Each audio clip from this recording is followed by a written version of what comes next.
মথি 22 অধ্যায়ে লেখা আছে যে স্বর্গরাজ্য এমন একটা রাজাতুল্য যে নিজের ছেলের বিবাহ ভোজে অনেক মানুষকে ডাকলো ঠিকই, কিন্তু তারা তাদের কাজকে বেশি গুরুত্ব দিল এবং কাজে চলে গেল। আর কেউ কেউ তো যাদেরকে দিয়ে ডাকতে পাঠিয়েছিল তাদেরকে মেরে হত্যাও করলো।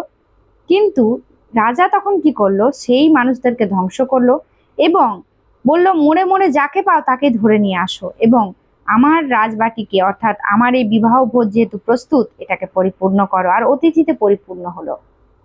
আমি আপনাকে বলতে চাই, আপনি যদি প্রভু যিশুকে গ্রহণ নাও করেন, আপনার যদি কাজটা বেশি ইম্পর্টেন্ট হয়, আপনার যদি ধর্মটা বেশি ইম্পর্টেন্ট হয়, আপনারা যদি ভাবেন যে লোক কি বলবে এটা আপনার কাছে যদি বেশি ইম্পর্টেন্ট হয়, তো মনে রাখবেন স্বর্গরাজ্য কিন্তু ফাঁকা পড়ে থাকবে না। আপনার জায়গায় আরো 5 জন যাদের হৃদয় নম্র, যারা স্বর্গরাজ্যের যোগ্য, তারা ঠিক স্বর্গে যাবে, পরিপূর্ণ হবে স্বর্গরাজ্য। তাই আপনার প্রভু যিশুকে মানা যে না মানাতে যে খুব একটা ফারাক পড়বে এমনটা কিন্তু নয়। জয় যিশু।